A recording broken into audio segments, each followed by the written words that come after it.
Hello students, so we will continue with the introduction part of surveying.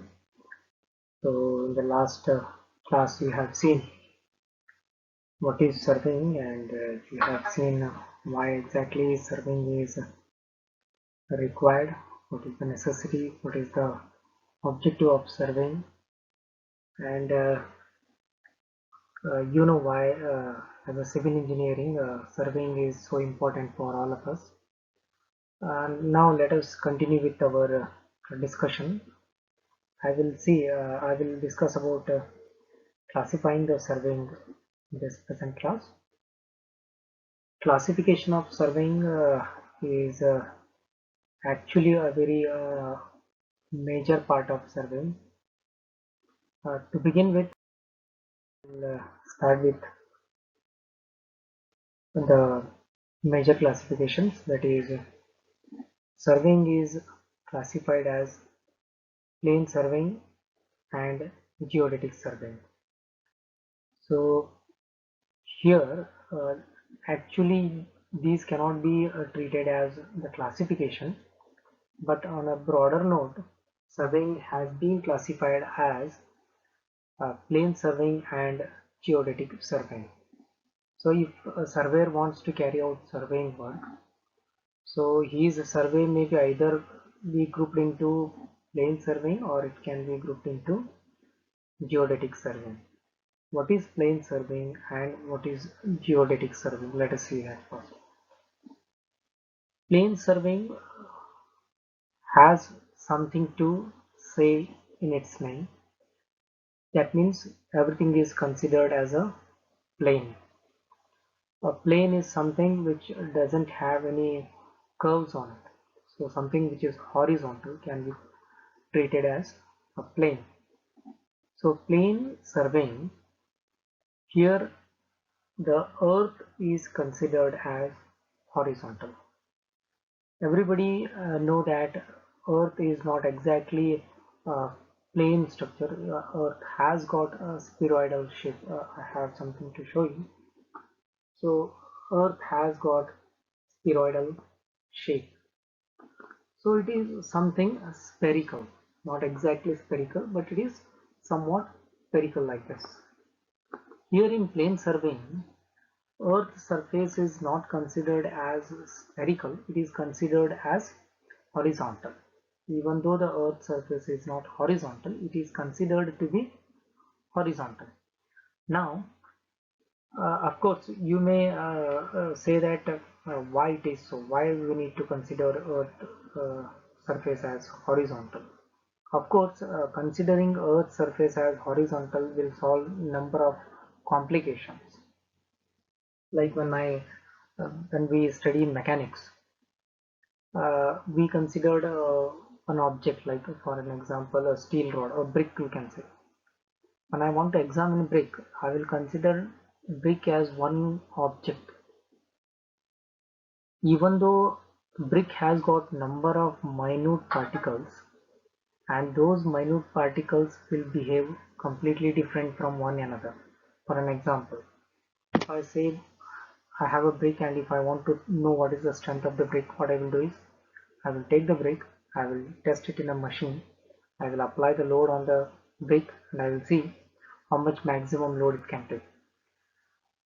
When I am doing this, I am considering the brick as one complete single object. Now consider minute particles in the brick. So every brick has got number of small particles, and all those particles will have different nature, right? So in such case, if I go on examining each and every particle from the brick, then definitely I will definitely complicate my work. So considering one brick as one single object will solve a number of problems for me. So if I consider even a small minute particle from the brick, it will increase my work, or it will increase my headache of knowing every particle. So that is the reason why we need to assume some things to make our work simple.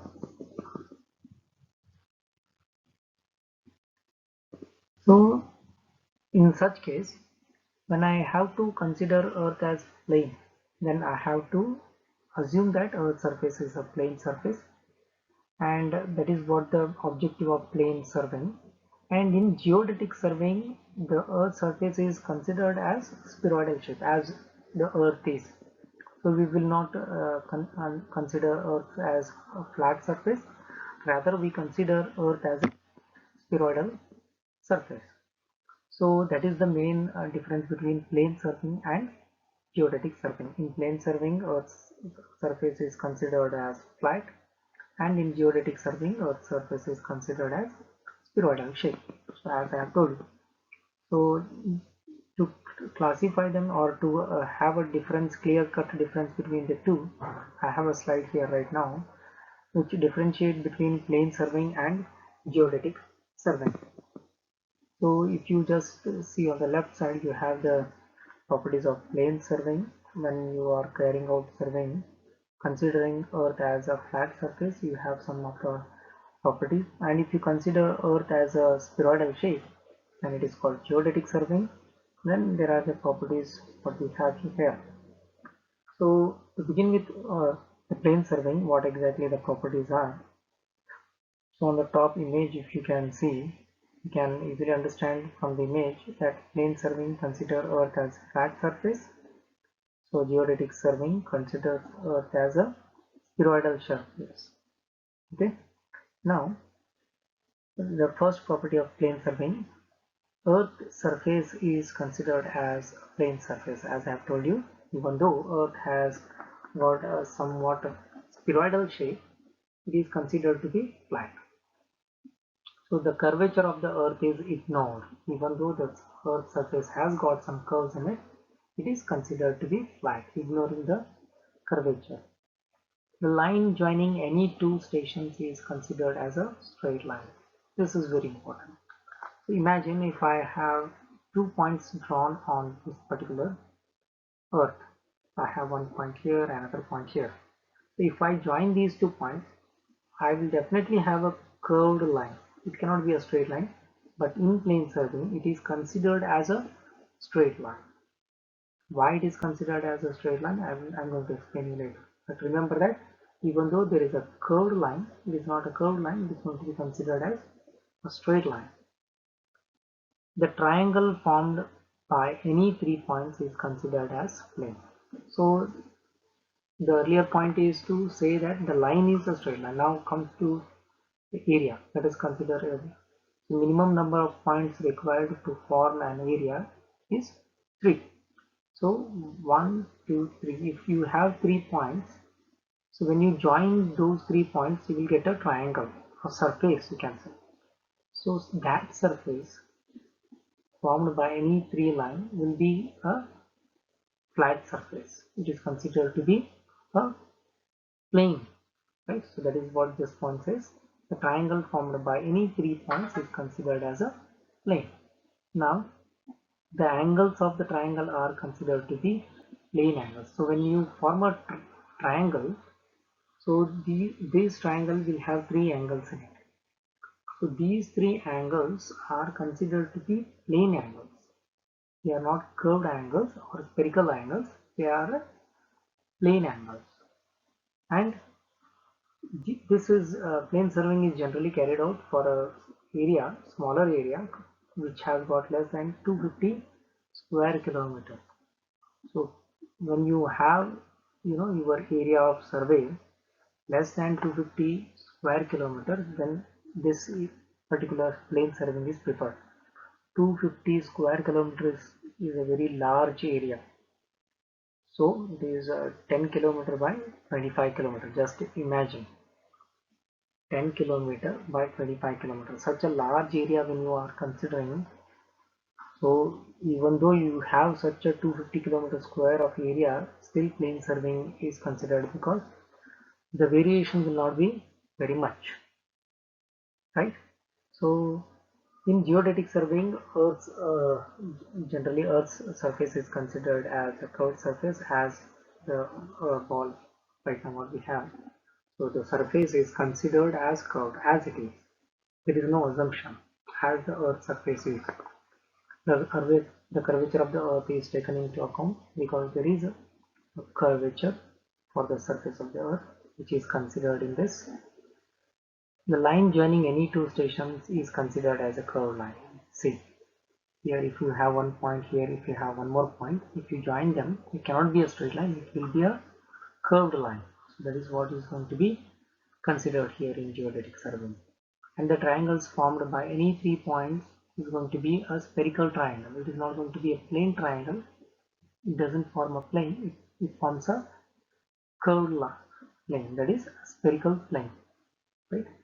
And the angles which are going to be formed in the triangle are going to be spherical angles. They are not going to be plane angles. They are going to be spherical angles. And finally, this is generally carried out for a larger area, more than 250 square kilometer. So 250 square kilometer, more than that, if you are surveying, then geodetic surveying is preferred. So plane surveying will simplify your work, whereas geodetic surveying will complicate your work. Complicate in the sense, geodetic surveying is actual.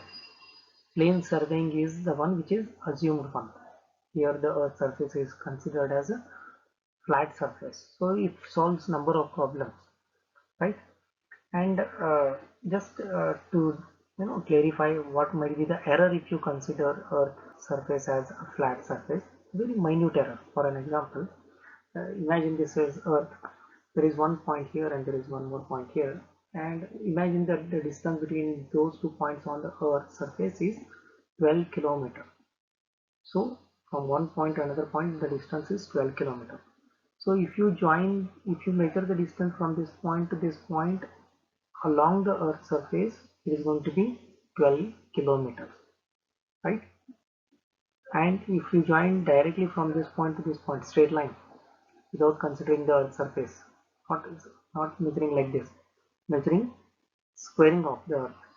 So if you join them this way, you are going to have the distance exactly 1 centimeter less than the curved line. It is like arc and the chord.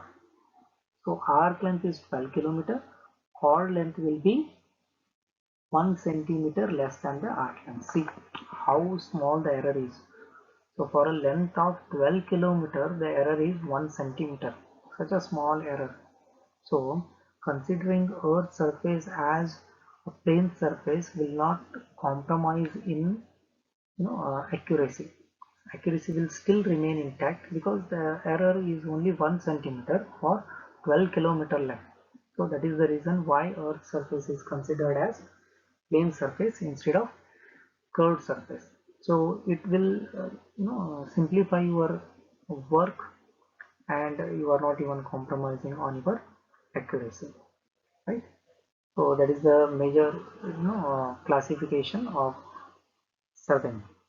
So plane surveying and geodetic surveying. So these are the major classification of surveying. Now let us go into in-depth engineering classification of surveying.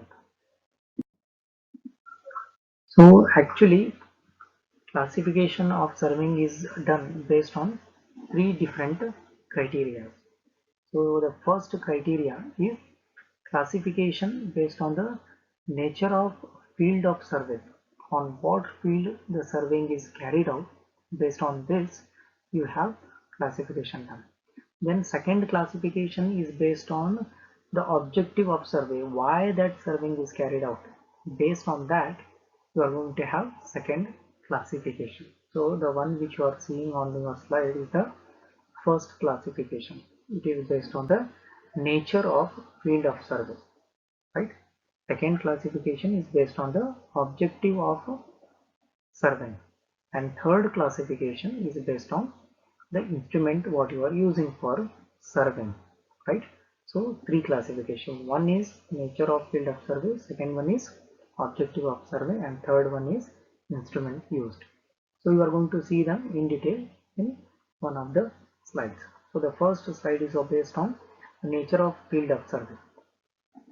So here the classification is based on the nature of field of survey, and surveying is classified as land surveying, marine surveying, astronomical survey.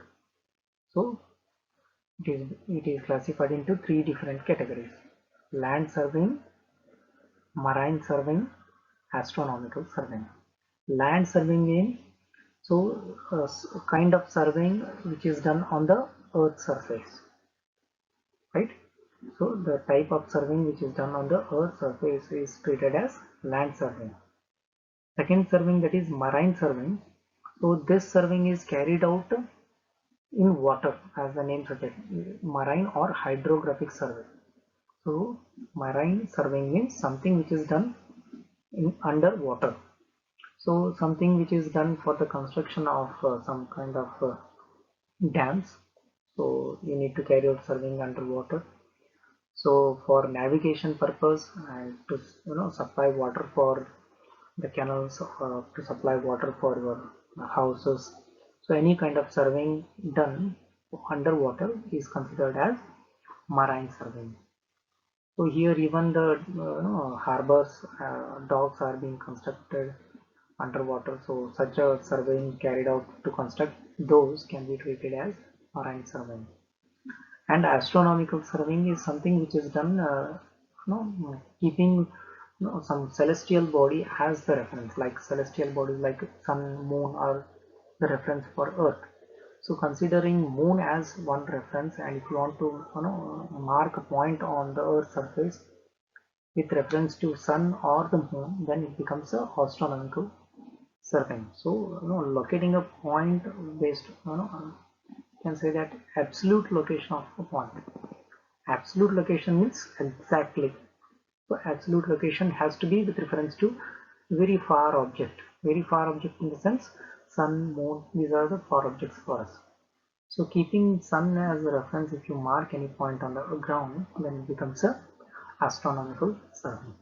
So land surveying is done on Earth's surface, marine surveying is done underwater, astronomical surveying is actually done over with reference to sun or moon. Here land surveying is done on the Earth's surface, and that itself has got subcategory names. So first we will see what exactly these three types of surveying, that is topographical survey, cadastral survey, city survey. Topographical survey is something which is done to show the features of the earth surface. Features of the earth surface means what? On the earth surface, what you generally see? You see buildings, you see roads, you see sewers, you see electric lines, you see rivers, you see streams. So any visible creatures, which whatever you see, whether it is man-made or natural. So such a thing, if you are showing it on a piece of paper, or you can say that if you are creating a map of certain land, whatever survey you carry out to create a certain map of an area, such a survey is called as topographical survey. The very meaning of topography itself is showing the creatures, or showing the visible creatures of the earth on the surface of the paper is called as topography. So any surveying carried out to show the visible features of the earth is considered to be topographical survey. The second one, that is cadastral survey. Cadastral survey is generally carried out to mark the boundaries of your property. For an example, if you have an agricultural land, if you want your agricultural land to be properly measured and boundary is to be fixed, whatever surveying carried out to mark your property, that is going to be cadastral survey. It is not only agricultural field, even if you want to purchase a plot. So proper fixation of the boundary of the plot which you are going to purchase is going to be cadastral survey.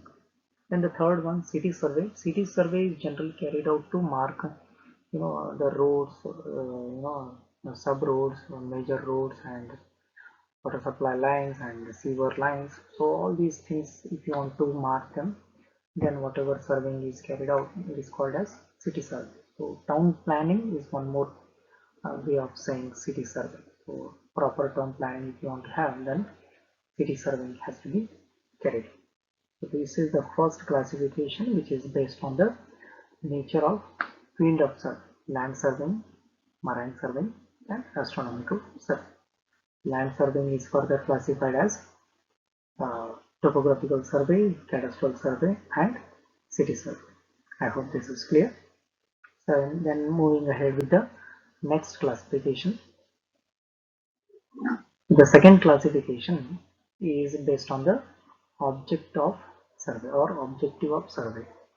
Objective means why you are doing survey, reason, need, right? So classification based on why the particular survey is conducted. So how they are classified? They are classified as engineering survey, military survey, mine survey, geological survey, archaeological survey. These are the five types of survey based on the objective of survey. The first one, engineering survey. So any kind of survey you carry out to construct something. So construct something in the sense you generally the civil engineers construct buildings, apartments, roads, canals, bridges, dams, whatever is being constructed by a civil engineer. So any survey conducted to construct something is considered to be engineering survey. So the entire subject what you are going to learn in this semester or even in the next semester, that is advanced surveying. So that surveying is going to be engineering survey. So this subject you are learning is engineering survey, right? So any surveying conducted to carry out or to construct something civil engineering is called as engineering survey. And the second one is military survey. So military survey is something is which is going to be to demark something for the betterment of your country. For an example, boundaries of any country are being marked and they are being surveyed.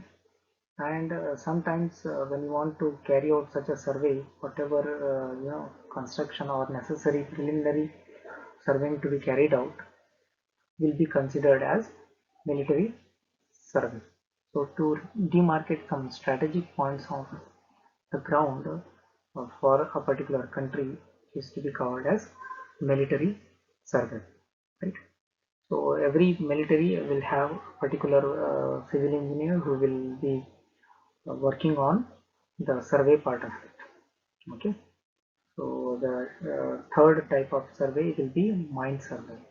So this is something to unearth the mineral wealth of the particular earth surface. So you might have seen that there are places on the earth under the earth where you find some minerals.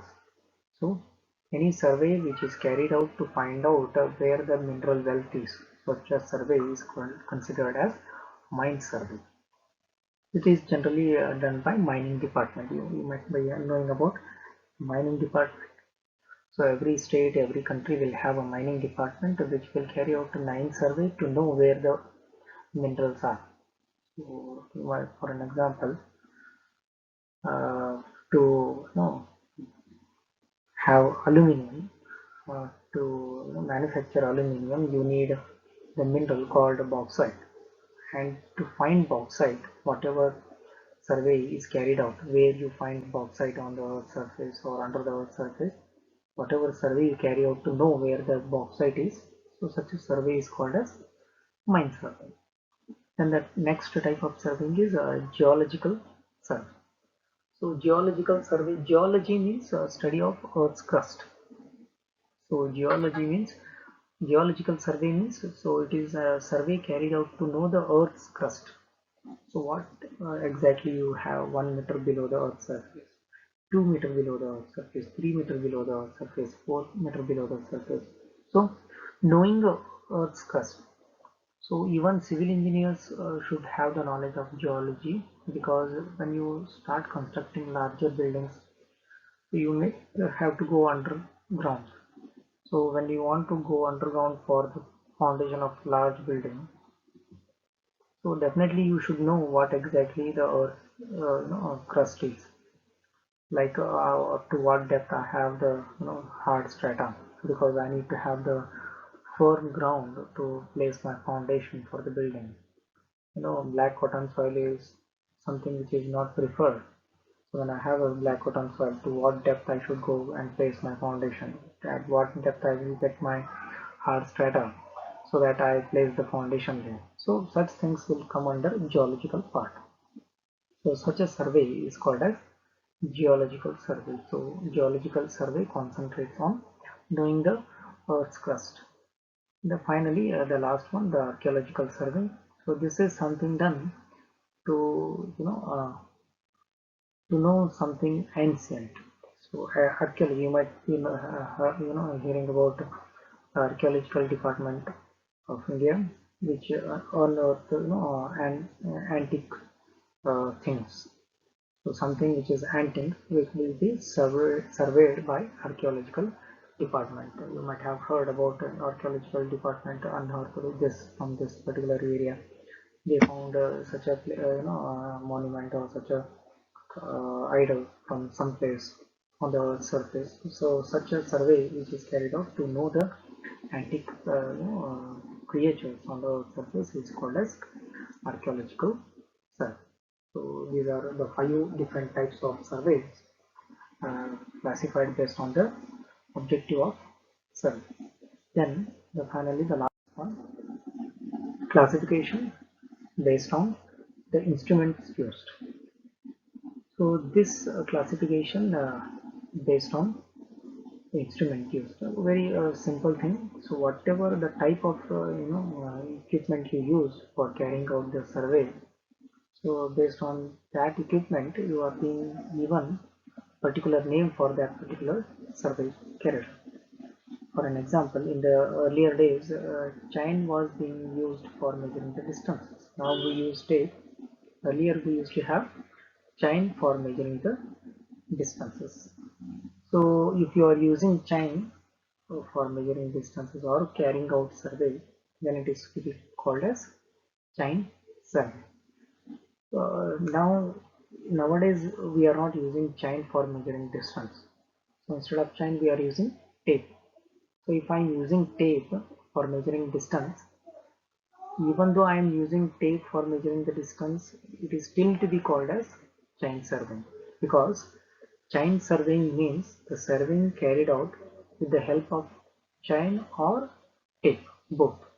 Right? A common name is given, which is called as chain surveying. So if you are using chain, then you are calling it as a chain survey. Then theodolite survey. So theodolite is one equipment which you are going to learn in surveying. So it is an equipment which is used to measure the angles. Theodolite is an equipment which is used to measure the angles. So any surveying which requires the which requires angles to measure, so definitely you are going to use theodolite for that particular survey.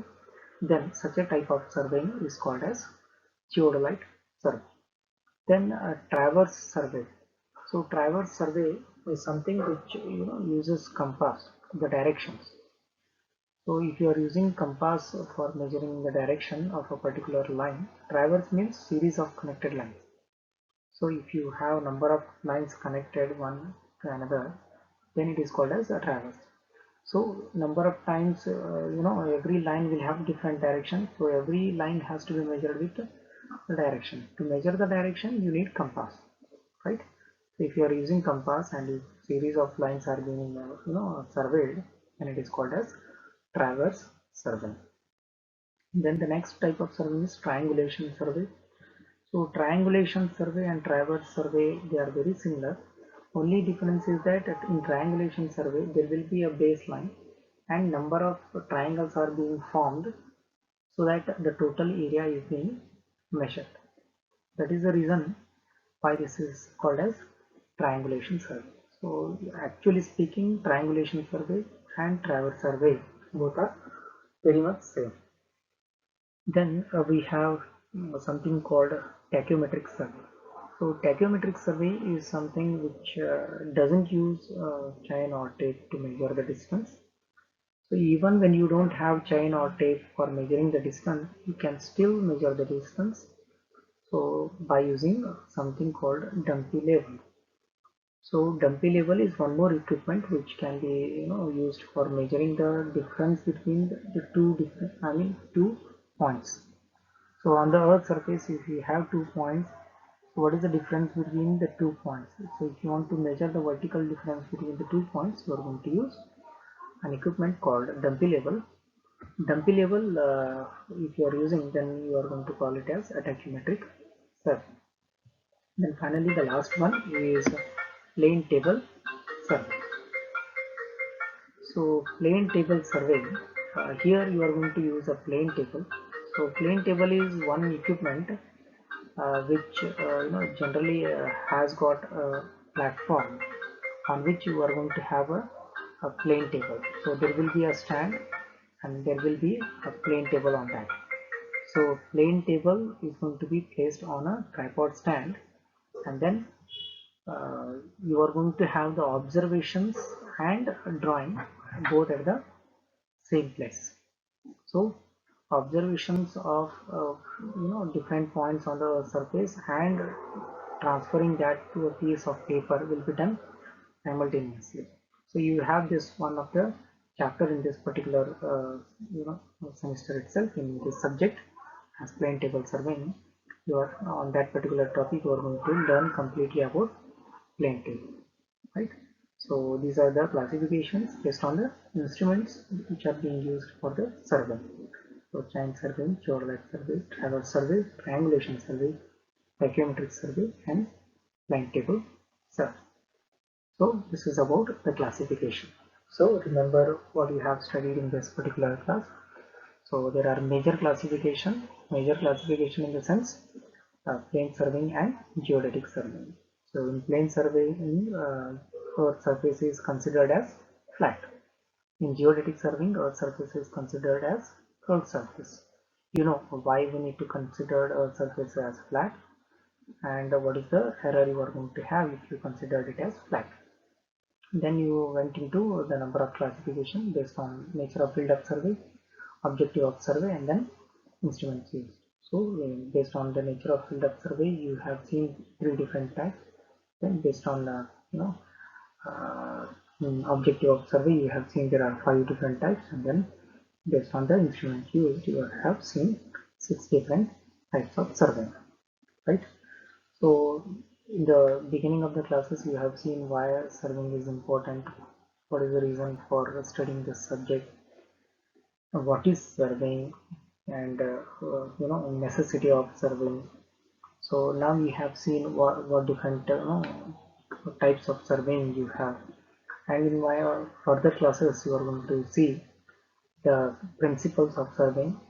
So the major principle of surveying you are going to see, and after that you are going to see the units of measurement. So very interesting topic you are going to have in the coming classes, right? So I hope you all have enjoyed today's class, and I will be looking forward to meet you in the next class. Thank you.